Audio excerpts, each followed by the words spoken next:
இப்போதான் திருப்பரங்குன்றம் இஷ்யூ போனது, கோர்ட்டில் இப்போ வழக்கம் நடந்துக்கிட்டு இருக்கு, நீதிமன்ற அவமதிப்பு வழக்கு உள்பட போயிட்டுருக்கு. திருப்தி அடையலை. அது முஸ்லீம்களுக்காக அது பண்ணியிருக்கோம், அடுத்தது இன்னொருத்தவங்க இருக்காங்களே அவங்களுக்கும் நாங்கள் ஏதாவது பண்ணுறோம் அப்படின்னு சொல்லிட்டு என்ன பண்ணுறாங்க, கரூர் அங்கே புகழூர் அந்த பகுதி இருக்குது, அங்கே சுற்றி ஒரு 4 கிராமம் இருக்குது. இந்த 4 கிராமத்தில் ஆல்மோஸ்ட் 96% எல்லாம் இந்துக்கள் தான் அந்த எல்லைப்புறத்தில் எல்லாம் இருக்காங்க. அங்கே அரசுக்கு சொந்தமான ஒரு 4.5 ஏக்கர் நிலம் இருக்குது. அங்கே இந்துக்களுக்கே சரியான சுடுகாடு இல்லை. ஆனால் அந்த ஏக்கர் 4.5 ஏக்கரில் 2.5 ஏக்கர் இருந்தால் பொடி அப்படின்னு சொல்லி கல்லறை தோட்டத்திற்காக கிறிஸ்தவர்களுக்கு கொடுத்துருக்காங்க. பக்கத்தில் கருப்பண்ணசாமி கோயில், இங்கே மிக விமர்சையாக அந்த பகுதி இந்துக்கள் வழிபடக்கூடிய கோயில் இருக்குது.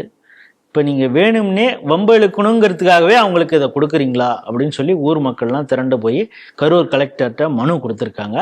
அந்த ப்ராஜெக்டை நிறுத்தணும் அப்படின்னு சொல்லியிருக்காங்க. இந்த செய்தி எப்படி பார்க்குறேன்? இந்த இப்போ நடக்கிற ஆட்சி செய்யும் கட்சி பேர் என்ன? நான் திமுக, திராவிட முன்னேற்ற கழகம் சொல்லுவேன். சரி, நீங்க அதுக்கு வேற ஏதோ அதுக்கு பேர் என்ன? திருச்சபை முஸ்லீம் கழகம்.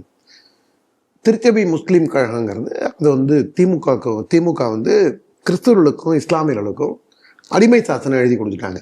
நீ 15% ஓட்டு போட்டு, அவன் இந்துலாம் அவன் கிடக்கான்.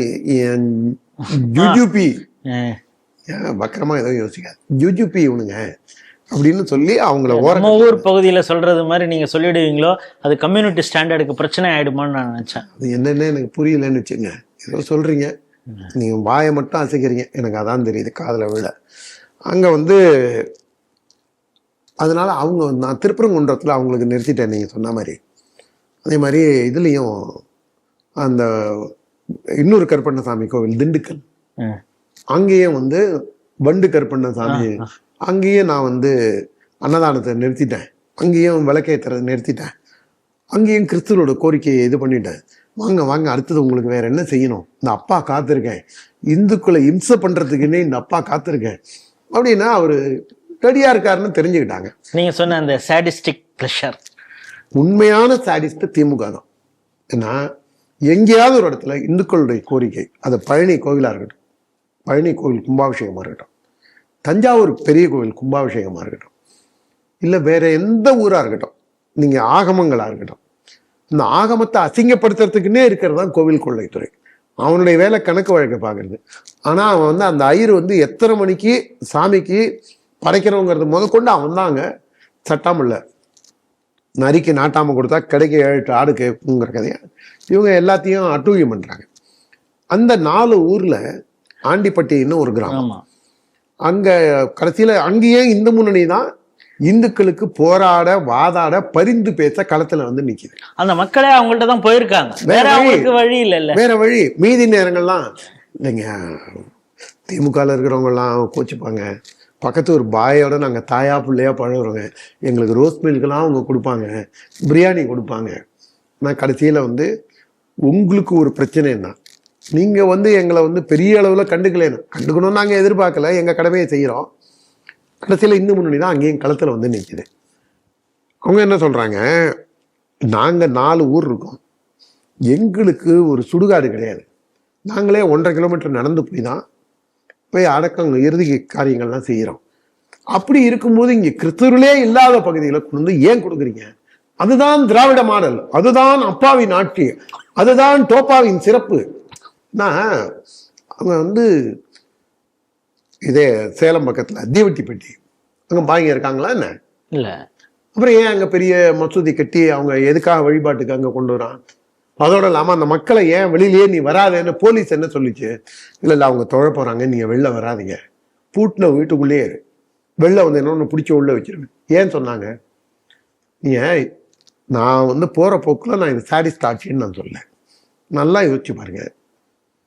அதே மாதிரி இன்னொரு ஊர்லயும் உனக்கு எதுக்கு பெரிய சுடுகாடு? உனக்கு இங்க ஊர பக்கம் நந்திவரம் கூடுவாஞ்சேரிக்கு முன்னாடி ஊர பக்கத்துல பாய்மாரங்களுக்கு கபரஸ்தான் இருக்கு. அதோட இல்லாம இந்துவோடதையே புடுங்கி நீ அவனுக்கு கொஞ்சம் கொடுத்துரு. நீ ஏன் நாளைக்கு மதம் மாற போறோம் தானடா? நாங்க அவுரங்கசீப் ஆட்சியில நடத்துறோம், நீ ஏன் இந்துவா இருக்க, நீயே மாறிடு, இல்லை இடத்த கொடுத்துட்றேன், நீ போயிடு அப்படிங்கிற மாதிரி தான் இது வந்து. அதனால தான் நான் சொல்கிறேன், இப்போ சொல்லுங்க இது சாடிஸ்ட் ஆட்சியா இல்லையா? அதனால இவங்களுடைய நோக்கமே பெரும்பான்மையை சிறுபான்மையை ஆக்குவது. அதோட வேலை உங்களுக்கு புரியல, வீரியம் புரியல. இன்னைக்கு அவங்களுக்கு நல்லா இருக்கும்னு நினைச்சு செய்கிறாங்க. அவங்க இன்னைக்கு மெஜாரிட்டி ஆறாங்களோ, நான் என்ன சொல்கிறேன், காயல்பட்டினம் இருக்கு. அதோட இல்லாமல் நம்ம இவர் இருந்தார்ல, இறந்து போயிட்டாரு, கடற்கரை ஓரம் கீழக்கரை தவசி, ஆமாம், தவசி ஊர். நீங்கள் அங்கே போய் அதே மாதிரி மேலுஷாரம் அங்கே போய் நாங்கள் சொல்கிற கேண்டிடேட், நாங்கள் இங்கே பேரூராட்சிக்கு தலைவர், உங்கள் ஜமாத்து சொல்கிறதெல்லாம் ஏற்றுக்க முடியாது, சொல்லுங்களேன். லால்பேட்டைன்னு ஒரு ஊர், அங்கே வந்து முதலியார்கள் நிறைந்த ஊராக இருக்குது. சிதம்பரத்துக்கும் காட்டுமன்னார்களுக்கும் நடுப்புற, பரங்கிப்பேட்டை பக்கம் சொல்லு இல்லை, பரங்கிப்பேட்டை சிதம்பரம் தாண்டி, இது சிதம்பரத்துக்கும் காட்டுமன்னார்களுக்கும் நடுப்புற. நம்ம வெண்ணிராடை மூர்த்தி ஊருக்கு பக்கத்து ஊர், 2-3 கிலோமீட்டர். அந்த ஊர் முதலியார்கள் நிறைந்த ஊர், சிவாலயம் மிக பிரபலமான சிவாலயம் இருந்த ஊர். அதுவும் சரி, அந்த ஊரில் 2 சிவாலயம், ஒரு சிவாலயம் ஆயிடுச்சு. மாரியம்மன் கோயிலும் பிரச்சனையோடு இருக்காங்க. எள்ளேரின்னு பக்கத்து கிராமம். முஸ்லீம் டாமினேஷன் அதிகமாகி பெருமாள் கோவிலுக்கு இப்போதான் நம்ம ஜனங்களுக்கு கொஞ்சமாவது நம்ம வழிபாட்டு முறையை விட்டுறக்கூடாதுங்கிறதுக்காக இப்போ திரும்பி ரிவைவ் பண்ணி இங்கே ஒரு அதிமுகவில் இருக்கிறவர் போய் பூஜை பண்ணி அதெல்லாம் பார்த்துட்டு இருக்காரு. எல்லா இடங்கள்லையுமே நீங்கள் எங்கெல்லாம் இந்துக்கள் பெரும்பான்மையாக இருக்கிற வரைக்கும் தான் இந்த திருச்சபை முஸ்லீம் கழகம் வேலைக்கு ஆகும்.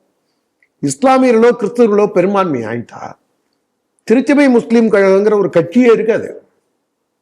நீங்க அதோட வீரியம் புரியாமையே, அது எந்த அளவுக்கு கொண்டு போய் நிறுத்த போகுதுன்னு தெரியாமையே, இவங்க வந்து இன்றைய ஒரு சாதாரண சின்ன சின்ன விஷயங்களுக்கு கூட காம்ப்ரமைஸ் பண்ணி இந்துக்களை ஒடுக்குகிறார்கள். இதற்கான விலையை திமுகவும் சேர்ந்துதான் கொடுக்க போகின்றது.